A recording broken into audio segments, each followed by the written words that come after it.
म ଆମେ ଆଲୋଚନା କରିବା ମାତୃ ରଚନାବଳୀ ଭାଗ 10 ଜ୍ଞାନ 217 218 219 220 221 ଏକାଠି ସବୁ ଅଛି। 217 ପ୍ରଭୁ ଲେଖୁଛନ୍ତି ଆପଣାର ଭୟଙ୍କର ଶକ୍ତି ଏବଂ ପ୍ରଜ୍ୱଳିତ ଦେବୀ ରୂପ ସହିତ ଏହି ସମଗ୍ର ଧାରାଟି ମଧ୍ୟକୁ ଧାଇଁ ଆସୁଥିବା କାଳୀଙ୍କୁ କିଏ ସହ୍ୟ କରିପାରିବେ? କୃଷ୍ଣ ଯାହାକୁ ଅଧିକାର କରିନେଇ ସାରିଛନ୍ତି କେବଳ ସେଇ କରିପାରିବେ। ଆପଣାର ଭୟଙ୍କର ଶକ୍ତି ଏବଂ ପ୍ରଜ୍ୱଳିତ ଦେବୀ ରୂପ ସହିତ ଏହି ସମଗ୍ର ଧାରାଟି ମଧ୍ୟକୁ ଧାଇଁ ଆସୁଥିବା କାଳୀଙ୍କୁ କିଏ ସହ୍ୟ କରିପାରିବେ? କେବଳ ପ୍ରଭୁ ଲେଖୁଛନ୍ତି କୃଷ୍ଣ ଯାହାକୁ ଅଧିକାର କରିନେଇ ସାରିଛନ୍ତି କେବଳ ସେ ହିଁ କରିପାରିବେ। ମା ତାପରେ କହୁଛନ୍ତି ଯେତେବେଳେ ହିଂସା ଓ ପ୍ରବଳତା କର୍ତ୍ତୃତ୍ୱ ଅର୍ଜନ କରିବା ପାଇଁ ତମେ ପ୍ରୟାସ କରିବ, ସେତେବେଳେ ତମର ପରମ ଉପସ୍ଥିତି ବା ସଚେତନ ଭାବରେ ଦିବ୍ୟ ପରମ ଉପସ୍ଥିତି ସହିତ ଯଦି ଆମେ ସଂଯୁକ୍ତ ହେଇନାହାନ୍ତି, ତେବେ ଏଇ ସକଳ ପ୍ରକାରର ହିଂସା ଏବଂ ପ୍ରବଳତା ଉପରେ କର୍ତ୍ତୃତ୍ୱ ଅର୍ଜନ କରାଯାଇ ପାରିବ ନାହିଁ। ସେତିକି ବେଳେ ହିଁ ସମ୍ଭବ ହେଇପାରିବ ଯେତେବେଳେ ଦିବ୍ୟ ପରମ ଉପସ୍ଥିତି ସହିତ ଆମେ ସଂଯୁକ୍ତ ହବା, ତାହେଲେ ତା ଉପରେ କର୍ତ୍ତୃତ୍ୱ ଅର୍ଜନ କରାଯାଇ ପାରିବ ଏବଂ ବିଜୟ ହାସଲ କରିବା ସମ୍ଭବ। ଏଇଟାକୁ ଶ୍ରୀଅରବିନ୍ଦ ଅତି ସୁନ୍ଦର ଭାବରେ କହୁଛନ୍ତି କୃଷ୍ଣ ଯାହାକୁ ଅଧିକାର କରିନେଇ ସାରିଛନ୍ତି କେବଳ ସେ ହିଁ କରିପାରିବେ। କୃଷ୍ଣ ଏଠି ପରମ ପ୍ରଭୁଙ୍କ ଅର୍ଥରେ କହୁଛନ୍ତି ଯେ ଦିବ୍ୟ ପରମ ଉପସ୍ଥିତି ବା ସଚେତନ ଭାବରେ ପରମ ସତ୍ତାଙ୍କ ସହିତ ଜଣେ ଯେତେବେଳେ ଏକୀଭୂତ ହେଇଯାଇଛି, ତାଙ୍କର ଅନୁଭୂତି ପ୍ରାପ୍ତ କରିଛି, ସେ ହିଁ କେବଳ ସକଳ ପ୍ରକାରର ହିଂସା ଏବଂ ପ୍ରବଳତା ଉପରେ ବିଜୟ ହାସଲ କରିପାରିବ, କର୍ତ୍ତୃତ୍ୱ ଅର୍ଜନ କରିପାରିବ। ତାପରେ କହୁଛନ୍ତି ଜ୍ଞାନ 218 ଜ୍ଞାନ 218 ପ୍ରଭୁ ଲେଖୁଛନ୍ତି ଉତ୍ପୀଡ଼ନକାରୀକୁ ଘୃଣା କର ନାହିଁ, କାରଣ ଯଦି ସିଏ ଶକ୍ତିଶାଳୀ ହୋଇଥିବ ତେବେ ତୁମର ଘୃଣା ତାହାର ପ୍ରତିରୋଧ ଶକ୍ତିକୁ ଆହୁରି ବଢାଇ ଦେବ, ଏବଂ ଯଦି ସିଏ ଦୁର୍ବଳ ହୋଇଥିବ ତେବେ ତୁମ ଘୃଣାର ଆଦୌ କୌଣସି ଆବଶ୍ୟକତା ନଥିଲା ବୋଲି ପ୍ରମାଣିତ ହେବ। ଦିଟା ଯାକ କ୍ଷେତ୍ରରେ ଘୃଣାର ଆବଶ୍ୟକ ନାହିଁ। ପ୍ରଥମେ କହିଲେ କଣ, ତୁମେ ଯାହାକୁ ଘୃଣା କରିବାକୁ ଯାଉଛ ଯଦି ସିଏ ତୁମଠାରୁ ଶକ୍ତିଶାଳୀ ହେଇଥିବ, ତେବେ ତୁମେ ତା ପ୍ରତି ଯୋଉ ଘୃଣା ପ୍ରେରଣ କରିବ, ଆମେ ଯୋଉ ଘୃଣା କରୁଛୁ ମାନେ ତ ଗୋଟେ ଶକ୍ତି ପ୍ରେରଣ ହଉଛି, ସିଏ କଣ ହବ, ତା ଭିତରେ ଥିବା ଯୋଉ ପ୍ରତିରୋଧୀ ଶକ୍ତି ଯାହା ଆମ ଉପରେ ଆହୁରି ଅଧିକ ଭାବରେ ସିଏ ବର୍ଷିବ ବା ଅଧିକ ଭାବରେ ସିଏ ତାର କ୍ଷମତାଶୀଳ ହେଇ ଆମ ଉପରେ ଅଧିକ ଦାଉ ସାଧିବ, ଯଦି ଆମେ ଆମ ଭାଷାରେ ବୁଝିବା। ଏବଂ ଆଉ ଗୋଟେ କଥା, ଯଦି ସେ ମୋ ଠାରୁ ଦୁର୍ବଳ ତେବେ ତାକୁ ଘୃଣା କାହିଁକି କରିବି? କିଛି ଆବଶ୍ୟକ ହିଁ ନାହିଁ। ଘୃଣା ହେଉଛି ଜ୍ଞାନ 219 ଲେଖୁଛନ୍ତି ଘୃଣା ହେଉଛି କ୍ଷମତା ହାତରେ ଏକ ତରବାରୀ, ମାତ୍ର ତାହାର ଧାର ସର୍ବଦା ଦୁଇ ଆଡକୁ ହୋଇ ରହିଥାଏ। ତାହା ଠିକ ପ୍ରାଚୀନ ଯାଦୁକରର କୃତ୍ୟ ବା ଯାଦୁମନ୍ତ୍ର ପରି କାର୍ଯ୍ୟ କରେ।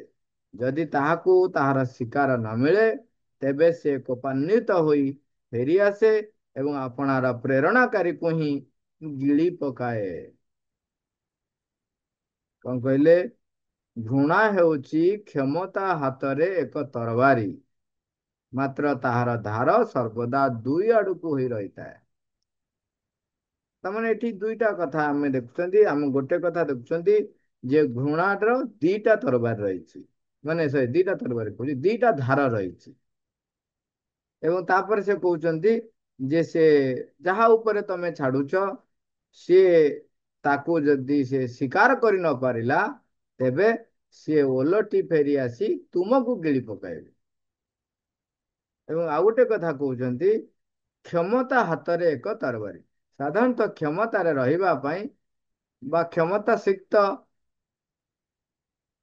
ଅହଂ ପ୍ରେରିତ କ୍ଷମତା ସିକ୍ତ ଅହଂ ପ୍ରେରିତ ବ୍ୟକ୍ତି ଘୃଣାକୁ ତରବାରୀ ରୂପେ ବ୍ୟବହାର କରିଥାଏ, କିନ୍ତୁ ସେଇଠି ସେ ଭୁଲିଯାଏ ଯେ ସେ ଯାହାକୁ ବ୍ୟବହାର କରୁଛି ତାର ଦିଟା ଧାର ରହିଛି ଏବଂ ସେ ଧାର ଦ୍ୱାରା ଯେପରି ଅନ୍ୟ ଜଣେ ବ୍ୟକ୍ତି कौन क्षतिग्रस्त हम केते क्षतिग्रस्त हम सेटा तो से व्यक्तिर व्यक्तित्व सामर्थ्य एवं तार सुरक्षा बलय उपर निर्भर करे किंतु तुमे निश्चय क्षताक्त है। एठी मोर मन पड़ुछि बोधे 98 कि 99 रे गोटे न्यूज बाहर थिला पेपर रे ସେଥିରେ ଜଣେ ଅକଲ୍ଟିଷ୍ଟ ବା ଗୁହ୍ୟ ବିଦ୍ୟା ବା ତାନ୍ତ୍ରିକ ସେ କଣ କରିଛନ୍ତି ଜଣେ ନେତାଙ୍କ ପ୍ରରୋଚନାରେ ଅନ୍ୟ ଜଣେ ନେତାଙ୍କୁ ଅନ୍ୟ ଜଣେ ନେତାଙ୍କୁ ସେ ହତ୍ୟା କରିବା ଅ, ଚକ୍ରାନ୍ତରେ ଜଣେ ତାନ୍ତ୍ରିକର ସାହାଯ୍ୟ ନେଇଛନ୍ତି। ସେ ତାନ୍ତ୍ରିକ ପ୍ରଥମେ ମନା କରିଛନ୍ତି। ମୁଁ ସେ କଟିଂଟା ରଖିଥିଲି ମୋ ଡାଏରୀରେ କୋଉଠି ରହିଛି। ତାକୁ ମୁଁ ଘରେ ଯାଇ ଖୋଜୁଥିଲି ପାଇଲିନି। ସେ କଣ ହଉଛି ନା ସେ ତାନ୍ତ୍ରିକ ପ୍ରଥମେ ମନା କରିଛନ୍ତି କାହିଁକି ନା ସେ ଯେତେବେଳେ ଦେଖୁଛନ୍ତି ଯେ ଯୋଉ ବ୍ୟକ୍ତିଙ୍କ ଉପରେ ସେ ପ୍ରୟୋଗ କରିବାକୁ ଚାହୁଁଛନ୍ତି ସେ ବ୍ୟକ୍ତି ଅଲରେଡି ଦେବୀଙ୍କ ସୁରକ୍ଷା କବଳରେ ରହିଛନ୍ତି, ସୁରକ୍ଷା କବଚ ଭିତରେ କବଚାବୃତ ହେଇ ଅଛନ୍ତି। ତେଣୁ ସେ କହୁଛନ୍ତି ନା ନାଇଁ ସେଠି ମୁଁ ପ୍ରୟୋଗ କରିବି ନାହିଁ। କିନ୍ତୁ ତାପରେ ସେ କହୁଛନ୍ତି ତୁମେ ଅଧିକ ସାମର୍ଥ୍ୟ ଯୁକ୍ତ ଭାବରେ ଆଉ କାହାକୁ ଡାକ, ଅଧିକ ଅର୍ଥ ମୁଁ ଦେବି, କିନ୍ତୁ ତମେ ସେ କାର୍ଯ୍ୟଟି କର। ସିଏ ଅର୍ଥର ଲୋଭରେ କାର୍ଯ୍ୟ କରିଛନ୍ତି। କିନ୍ତୁ ପ୍ରୋବ୍ଲେମ ହେଇଛି କଣ, ସିଏ ଯୋଉ ଛାଡ଼ିଲେ ଯୋଉ ସତ୍ତାକୁ, ସେ ସତ୍ତା ଯାଇ ସେ ବ୍ୟକ୍ତିର ସୁରକ୍ଷା କବଚ ଭେଦି ନ ପାରି ରିଟର୍ଣ ଫେରିକି ଆସିଛି। ତାକୁ ଯେହେତୁ ହତ୍ୟା କରିବା ଉଦ୍ଦେଶ୍ୟରେ ହିଁ ସେ ସତ୍ତାକୁ ତିଆରି କରାଯାଇଛି, ତେଣୁ ସେ ସେଠୁ ଯେତେବେଳେ ତା ଶିକାର ପାଇନାହିଁ ତେଣୁ ଫେରିକି ଆସିଛି। ଯୋଉମାନେ ପଠଉଥିଲେ ସେମାନଙ୍କୁ ସେ ମାରି ଦେଇଛି, ଲିଟରାଲି ସେ ମୃତ ମାରି ଦେଇଛନ୍ତି ଆସି। ଏ କଥାଟି ତାଙ୍କର ସହକାରୀ ତାନ୍ତ୍ରିକ ଯୋଉମାନେ ଥିଲେ ଯୋଉମାନେ ସେଥିରେ ବସିଥିଲେ ସେଥିରେ ସେମାନେ ସେଟାକୁ ଷ୍ଟେଟମେଣ୍ଟ ଦେଇଛନ୍ତି। ତେଣୁ ଇଏ ଗୋଟିଏ ଘଟଣା ଘଟିଥିଲା ସେତେବେଳେ। ତାର ନାଁ ଫାଁ ବି ଅଛି କିନ୍ତୁ ନାଁଟି ୟୁଟ୍ୟୁବ ପ୍ଲାଟଫର୍ମରେ କହିବାଟା ଠିକ ନୁହଁ, ତେଣୁ ମୁଁ କହୁନାହିଁ। ତେଣୁ ଏଇଠି ଦିଟା ଯାକ କଥା ମନେ ରଖିବା ଯେ ଯଦି ଆମ ପାଖରେ କିଛି କ୍ଷମତା ରହିଛି ତେବେ ଆମେ ଘୃଣାକୁ କେବେ ତରବାରୀ ରୂପେ ବ୍ୟବହାର କରିବା ନାହିଁ। ଆଉ ଦ୍ୱିତୀୟ କଥା ହଉଛି ଘୃଣା ଯେତେବେଳେ ଆପଣ କରୁଛନ୍ତି ଭୁଲି ଯିବେ ନାହିଁ। ପ୍ରଥମେ କଣ କହିଲେ ଯେ ମୋ ଠାରୁ ଯଦି ସିଏ ଅଧିକ କ୍ଷମତା ମାନେ ଦକ୍ଷତା ସମ୍ପନ୍ନ ସାମର୍ଥ୍ୟ ଯୁକ୍ତ ତେବେ ତାକୁ ଘୃଣା କଲେ ମୋର କ୍ଷତି ହବ, ଏବଂ ଯିଏ ମୋ ଠାରୁ ଦୁର୍ବଳ ତେବେ ତା ଉପରେ ଘୃଣା କରିବାର ଆବଶ୍ୟକତା ହିଁ ନାହିଁ। ଇଏ ଗଲା ପରେ କିନ୍ତୁ ଏଠି କହୁଛନ୍ତି ଘୃଣାର ଯେହେତୁ ଦୁଇ ପଟ ଯାକ ଧାର ରହିଛି ତେଣୁ ତୁମେ ମଧ୍ୟ କ୍ଷତିଗ୍ରସ୍ତ ହେବ, ସେଥିପାଇଁ ଘୃଣାକୁ ବ୍ୟବହାର ହିଁ କର ନାହିଁ। ଜ୍ଞାନ 220ରେ ପ୍ରଭୁ ଲେଖୁଛନ୍ତି ତୁମେ ଶତ୍ରୁ ମଧ୍ୟରେ ରହିଥିବା ଭଗବାନଙ୍କୁ ଭଲ ପାଅ, ଏପରିକି ଯେତେବେଳେ ତୁମେ ତାକୁ ଆଘାତ କରୁଛ ତେବେ ଉଭୟଙ୍କ ମଧ୍ୟରୁ କାହାକୁ ହେଲେ ବି ଆଦୌ ନରକକୁ ଯିବାକୁ ପଡିବ ନାହିଁ। ଦେଖନ୍ତୁ ଏଇଟା ଅନେକ ସମୟରେ କୁହାହେଲେ ବି ଆମେ ପୁରା ଭୁଲି ଯାଉଛୁ ଯେ ଭଗବାନ ସମସ୍ତଙ୍କ ମଧ୍ୟରେ ବିଦ୍ୟମାନ। ତେବେ ତୁମେ ଘୃଣା କରିବ କାହାକୁ? ଭଲ ପାଇବା, ଆମେ ଯୋଉ ଭଲ ପାଉଛୁ ଆମେ ବାହ୍ୟ ସତ୍ତାର ଯୋଉ ରୁଚି ପସନ୍ଦ ଅପସନ୍ଦ ତାରି ଉପରେ ଆମେ କଣ କରୁଛୁ ନା ଆମର ଭଲ ପାଇବାଟା ନିର୍ଭର କରୁଛି। ଯିଏ ସତରେ କହିବ ଯେ ମୁଁ ଭଗବାନଙ୍କୁ ଭଲ ପାଉଛି ତେବେ ସେଠି ସେଥିପାଇଁ ପ୍ରଶ୍ନ ଉଠାଯାଏ ଯଦି ତୁମେ ଭଗବାନଙ୍କୁ ଭଲ ପାଉଛ ତେବେ ଅନ୍ୟ କାହାକୁ ବା ଅନ୍ୟ ସମସ୍ତଙ୍କୁ ଭଲ ନ ପାଇ ତୁମେ ରହିପାରିବ ନାହିଁ। କାହିଁକି ରହିପାରିବନି? କାରଣ ହଉଛି ସ୍ପଷ୍ଟ। ଭଗବାନ ସମସ୍ତଙ୍କ ଭିତରେ ଯେତେବେଳେ ଅଛନ୍ତି, ତୁମେ ଯେତେବେଳେ ଭଗବାନଙ୍କୁ ଭଲ ପାଉଛ ସମସ୍ତଙ୍କ ଭିତରେ ତ ସେ ଅଛନ୍ତି, ତାଙ୍କୁ ଭଲ ନ ପାଇଁ କେମିତି ରହିପାରିବେ? ଇଏ କଥା ଆମେ ଅନେକ ଥର ଶୁଣୁଛୁ କିନ୍ତୁ ତଥାପି ଆମେ ଭୁଲି ଯାଉଛୁ। ଏଠି ଆଉ ଗୋଟିଏ ଦୃଷ୍ଟିକୋଣରୁ ଆମେ ମନେ ରଖିବା ଯେ ଶତ୍ରୁ ଭିତରେ ବି ଭଗବାନ ରହିଛନ୍ତି। ତୁମେ ଶତ୍ରୁ ଭିତରେ ରହିଥିବା ଭଗବାନଙ୍କୁ ଭଲ ପାଅ। ଯେତେବେଳେ ତାଙ୍କୁ ଭଗବାନଙ୍କୁ ଭଲ ପାଅ, ଏଠି ଗୋଟେ ମଜା କଥା ହବ କଣ, ସିଏ ଯିଏ ଶତ୍ରୁ ତୁମର ରହିଛି, ଟିକେ ସମୟ ଲାଗିପାରେ, ତା ଭିତରେ ତୁମ ପ୍ରତି ଥିବା ତାର ଶତ୍ରୁତା ଭାବ ହିଁ ଚାଲିଯିବ। ଏଠି ପ୍ରଭୁ କହୁଛନ୍ତି ଯଦି ତୁମେ ତୁମ ଶତ୍ରୁ ମଧ୍ୟରେ ରହିଥିବା ଭଗବାନଙ୍କୁ ଭଲ ପାଅ, ଏପରିକି ଯେତେବେଳେ ତୁମେ ତାକୁ ଆଘାତ କରୁଛ, ମନେକର ଯୁଦ୍ଧ କ୍ଷେତ୍ରରେ ତମେ ଶତ୍ରୁକୁ ହତ୍ୟା କରୁଛ, ସେତେବେଳେ ବି ତାକୁ ଭଲ ପାଇକି ହତ୍ୟା କର। ଏଇଟା ବେଳେ ବେଳେ ଆମେ ତାକୁ ମିସଅଣ୍ଡରଷ୍ଟାଣ୍ଡିଂ କରିବା ଉଚିତ ନୁହେଁ। ଯେ ଯେମିତି କହନ୍ତି ମୁଁ ତାକୁ ମାରୁଛି ଯେ ମାନେ ମୋର ଏଇ ଯୋଉ ମାଡ଼, ଯୋଉ ରାଗ, ଯୋଉ କ୍ରୋଧ, ଏଇଟା ଦିବ୍ୟ କ୍ରୋଧ, ମୋର ଯୋଉ ମାଡ଼ ଏଇଟା ହଉଛି ଦିବ୍ୟ ମାଡ଼। ଏଇ ପ୍ରକାରର ଭାବ ଚିନ୍ତା କରିବା ହେଉଛି ମିସଅଣ୍ଡରଷ୍ଟାଣ୍ଡିଂ, ମିସଇଣ୍ଟରପ୍ରିଟେସନ। ଯେହେତୁ ଉଭୟଙ୍କ ଭିତରେ ଭଗବାନ ରହିଛନ୍ତି, ତେଣୁ ପ୍ରଭୁ କାବ୍ୟିକ ଭାବରେ ବର୍ଣ୍ଣନା କରୁଛନ୍ତି, କହୁଛନ୍ତି ତେଣୁ ଉଭୟଙ୍କ ମଧ୍ୟରୁ କାହାକୁ ହେଲେ ବି ଆଦୌ ନରକକୁ ଯିବାକୁ ପଡିବ ନାହିଁ। ମନୁଷ୍ୟମାନେ, ଜ୍ଞାନ 221 କହୁଛନ୍ତି, ମନୁଷ୍ୟମାନେ ଶତ୍ରୁମାନଙ୍କ ବିଷୟରେ କଥାବାର୍ତ୍ତା ହୁଅନ୍ତି, ମାତ୍ର ସେଇ ଶତ୍ରୁମାନେ ପ୍ରକୃତରେ କେଉଁଠାରେ ଥାନ୍ତି? ମୁଁ ଏହି ବିଶ୍ୱର ବିରାଟ ଯୁଦ୍ଧ ଭୂମିରେ କେବଳ ଗୋଟିଏ ପକ୍ଷର ଅଥବା ଅପର ପକ୍ଷର ଲଢାରୀ ମାନଙ୍କୁ ହିଁ ଦେଖିବାକୁ ପାଇଥାଏ। ତେଣୁ ଏଠି ଯୋଉ ଆମେ ଆଲୋଚନା କରୁଛନ୍ତି, ପ୍ରଭୁ ବାରମ୍ବାର ସେଇ କଥାଟିକୁ ସୁନ୍ଦର ଭାବରେ, ଗଭୀର ଭାବରେ, ସବୁ ଦୃଷ୍ଟିକୋଣରୁ କେମିତି ଲୋକେ ଭାବନ୍ତି ବା ଲୋକେ ଗ୍ରହଣ କରିବେ ସେ ଦୃଷ୍ଟିରୁ ବର୍ଣ୍ଣନା କରୁଛନ୍ତି। କହୁଛନ୍ତି ମୁଁ ଯେତେବେଳେ ଦେଖୁଛି ଏଇ ଯୋଉ ବିରାଟ ଯୁଦ୍ଧ କ୍ଷେତ୍ର ଆପଣ କହୁଛନ୍ତି ବିଶ୍ୱ, ଏଥିରେ କେବଳ ଗୋଟିଏ ପକ୍ଷକୁ ହିଁ ଦେଖୁଛି। କାହିଁକି ନା ସମସ୍ତଙ୍କ ଭିତରେ ଯେତେବେଳେ ଭଗବାନ ଅଛନ୍ତି, ଲଢେଇ କିଏ ସେ କରୁଛି? ଭଗବାନ କରୁଛନ୍ତି ଭଗବାନ ସହିତ। ସେତେବେଳେ ବବ୍ରୁବାହନ ବା ବେଲାଳସେନ କହିଲେ, କଣ କହିଲେ? ଯେ ମୁଁ ଦେଖୁଛି କୌରବ ପଟରୁ ସୁଦର୍ଶନ ଚକ୍ର ଆସୁଛି, ପାଣ୍ଡବ ପକ୍ଷର ରଥୀ ମହାରଥୀ ହୁଅନ୍ତୁ ବା ସୈନ୍ୟମାନେ ତାଙ୍କୁ ହତ୍ୟା କରୁଛନ୍ତି। ଏପଟୁ ପାଣ୍ଡବ ପକ୍ଷରୁ ସୁଦର୍ଶନ ଚକ୍ର ଯାଉଛି, ସେପଟର କୌରବ ପକ୍ଷର ରଥୀ ମହାରଥୀ ସୈନ୍ୟ ଯାହାକୁ ହତ୍ୟା କରୁଛି ସେଇଟା କରୁଛି, ଏବଂ ଯାହାକୁ ହତ୍ୟା କରୁଛି ସିଏ କୃଷ୍ଣ। ଯିଏ ହତ୍ୟା କରୁଛନ୍ତି କୃଷ୍ଣ, ଯିଏ ହତ୍ୟା ହଉଛନ୍ତି ବା ନିହତ ହଉଛନ୍ତି ସିଏ ହଉଛନ୍ତି କୃଷ୍ଣ, ଅସ୍ତ୍ର ହଉଛି କୃଷ୍ଣ। ତେଣୁ ଇଏ ପ୍ରଭୁ ତାକୁ ମାନେ ଦେଖନ୍ତୁ ତାଙ୍କର ସେଇ ଉଚ୍ଚତର ଚେତନାର ଯୋଉ ଅନୁଭବକୁ ଆମ ପାଖରେ କେତେ ସରଳ ଭାବରେ କହୁଛନ୍ତି। ମୁଁ ଏହି ବିଶ୍ୱର ବିରାଟ ଯୁଦ୍ଧ ଭୂମିରେ କେବଳ ଗୋଟିଏ ପକ୍ଷର ଅଥବା ଅପର ପକ୍ଷର, ଏପକ୍ଷ ଏପଟ କୁହ କି ସେପଟ କୁହ, ଯୋଉଟା କହୁଛ ମୁଁ ସବୁ ଗୋଟିଏ ପଟରେ ହିଁ ଦେଖୁଛି। କଣ? ଗୋଟିଏ ପକ୍ଷର ଲଢାରୀ ମାନଙ୍କୁ ହିଁ ଦେଖିବାକୁ ପାଇଥାଏ।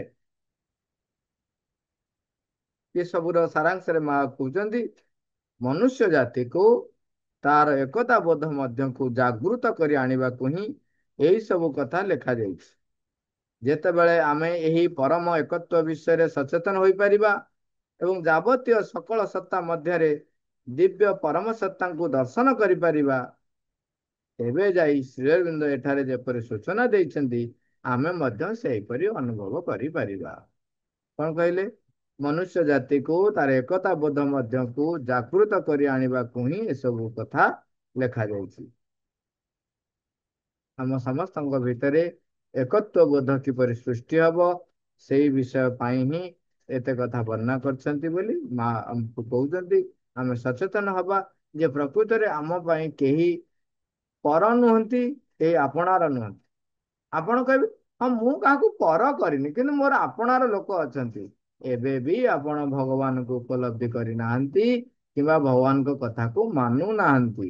ଯଦି ଆପଣ କୌଣସି ଯେକୌଣସି ସେକ୍ଟର ହୁଅନ୍ତୁ, ଯଦି ଆପଣ ପରମ ପ୍ରଭୁଙ୍କୁ ବା ଭଗବାନଙ୍କୁ ଗ୍ରହଣ କରିଛନ୍ତି ବୋଲି କହୁଛନ୍ତି, ତେବେ ଆପଣ କାହାରିକୁ ନିଜର ବା କାହାରିକୁ ପର କରିପାରିବେ ନାହିଁ।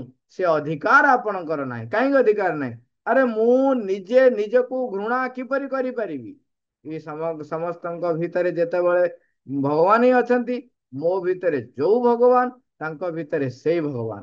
ମୁଁ ଯେତେବେଳେ ଭଗବାନଙ୍କୁ ଉପଲବ୍ଧି କରୁଛି ମୋ ଭିତରେ, ସ୍ୱାଭାବିକ ଭାବରେ ତା ଭିତରେ ଥିବା ଭଗବାନଙ୍କୁ ମୁଁ ଉପଲବ୍ଧି କରିପାରିବି। ଯଦି ଉପଲବ୍ଧି କରିପାରୁନାହିଁ, ତେବେ ମୁଁ ମଧ୍ୟ ମୋ ଭିତରେ ଥିବା ଭଗବାନଙ୍କୁ ଉପଲବ୍ଧି କରିନାହିଁ ବୋଲି ଜାଣି ରଖନ୍ତୁ। ତେଣୁ ଏଇଟାକୁ ଜାଗୃତ କରିବା ପାଇଁ ବା ଜାଗ୍ରତ କରିବା ପାଇଁ ସଚେତନ କରିବା ପାଇଁ ଏସବୁକୁ ଲେଖୁଛନ୍ତି। ତାପରେ କହୁଛନ୍ତି ପରମ ଏକତ୍ଵ ବିଷୟରେ ସଚେତନ ହେବା ଏବଂ ଯାବତୀୟ ସକଳ ସତ୍ତା ମଧ୍ୟରେ ମନୁଷ୍ୟ, ପଶୁ, ପକ୍ଷୀ, ବୃକ୍ଷ, ଜଡ଼, ସବୁ ସକଳ ସତ୍ତା ମଧ୍ୟରେ ସେହି ଦିବ୍ୟ ପରମ ସତ୍ତାଙ୍କୁ ଦର୍ଶନ କରିପାରିବା। କେତେବେଳେ ହେବା ନା ଯେତେବେଳେ ଆମେ ପରମ ଏକତ୍ଵ ବିଷୟରେ ସଚେତନ ହେଇପାରିବା। ତାପରେ କହୁଛନ୍ତି ଯଦି ଏଇଟା ହେଲା ତେବେ ଶ୍ରୀଅରବିନ୍ଦ ଯୋଉ କହିଲେ ଯେତେ ଗୁଡାଏ କଥା କହିଲେ ତାକୁ ଆମେ ଅନୁଭବ କରିପାରିବା। କଣ କହିଲେ? ପ୍ରଥମେ କହିଥିଲେ ଯେ ଯୋଉ ଉଭୟଙ୍କର ଶକ୍ତି ପ୍ରଜ୍ୱଳିତ ଦେବୀ ରୂପ ସହିତ ସମଗ୍ର ଧାରାଟି ମଧ୍ୟକୁ ଧାଇଁ ଆସୁଥିବା କାଳୀଙ୍କୁ କିଏ ସହ୍ୟ କରିପାରିବେ? ନା ଯିଏ କୃଷ୍ଣଙ୍କୁ ଅଧିକାର କରିସାରିଛନ୍ତି। ତାପରେ କହିଲେ ଘୃଣା କଥା କହିଲେ। ଘୃଣା ଉପରେ ଘୃଣା ନ କରିବା ବା ଘୃଣା କଲେ ପ୍ରକୃତରେ ମୁଁ ଯେ ପ୍ରତିରୋଧ କରୁଛି ଏଇ ଯୋଉ ଅନୁଭବ, ଏ ଅନୁଭବ ବି ଛୋଟ କଥା ନୁହେଁ। ମୁଁ ଯେ ବିରୋଧ କରୁଛି, ମୁଁ ଯେତେବେଳେ କାହାକୁ ଘୃଣା କରୁଛି, ମୁଁ ଯେ ଭଗବାନଙ୍କର କାର୍ଯ୍ୟକୁ ବିରୋଧ କରୁଛି, ଭଗବାନଙ୍କର ପରମଙ୍କର ଉପସ୍ଥିତିକୁ ବିରୋଧ କରୁଛି, ପ୍ରତିରୋଧ କରୁଛି, ଏଇ ଜ୍ଞାନଟି ବା ଏଇ ସ୍ପନ୍ଦନଟି ତୁମେ ଅନୁଭବ କରିପାରିବ ସେତେବେଳେ ଯାଇ। ଏବଂ ତାପରେ କହୁଛନ୍ତି ଘୃଣା ଦୁଇ ଧାର ସଦୃଶ ତରବାରୀ। ତେଣୁ ତାପରେ କହିଲେ ଯେ ତୁମେ ଶତ୍ରୁ ମଧ୍ୟରେ ମଧ୍ୟ ତୁମେ ଘୃଣା ନକରି ଶତ୍ରୁକୁ ମଧ୍ୟ ଭଲ ପାଅ। ଏବଂ ଏଇ ବିରାଟ ଯୁଦ୍ଧ ଭୂମିରେ ତାପରେ କହୁଛନ୍ତି ଏଇଟା ଗୋଟେ ବିରାଟ ଅନୁଭୂତି। ବିରାଟ ଯୁଦ୍ଧ ଭୂମିରେ ଗୋଟିଏ ପକ୍ଷ ହିଁ ସେ ଦେଖୁଛନ୍ତି। ତମେ ଏପଟ ପକ୍ଷ କୁହ କି ସେପଟ ଅପର ପକ୍ଷ କୁହ, ସେ ଗୋଟାଏ ପକ୍ଷ ହିଁ ଦେଖୁଛନ୍ତି। ଏବଂ ଆମେ ଏଠି ଆଲୋଚନା କଲେ ଯେ କୃଷ୍ଣ ହିଁ ନିଜେ ଅସ୍ତ୍ର ବି ତାଙ୍କର ଏବଂ ହତ୍ୟା କରୁଛନ୍ତି ନିଜେ, ହଉଛନ୍ତି ନିଜେ, ନିହତ ହଉଛନ୍ତି ସିଏ, ହତ୍ୟାକାରୀ ସିଏ। ତେଣୁ ସମଗ୍ର ସମଗ୍ର ବିଶ୍ୱରେ କେବଳ ତାଙ୍କରି ହିଁ ଉପସ୍ଥିତି, ଏହି ଅନୁଭବଟି ସେତିକି ବେଳେ ଆସିପାରିବ ଯେତେବେଳେ ଯେତେବେଳେ ଆମେ ପରମ ସତ୍ତା ବା ଦିବ୍ୟ ପରମ ସତ୍ତାଙ୍କୁ ଦର୍ଶନ କରିପାରିବା, ତାଙ୍କ ସହିତ ଉଦ୍ଭୂତ ହେଇପାରିବା। ସେତେବେଳେ ମନୁଷ୍ୟ ଜାତି ଭିତରେ ମଧ୍ୟ ଏକତ୍ଵ ଜାଗ୍ରତ ହେଇପାରିବେ। ମା, thank you all over.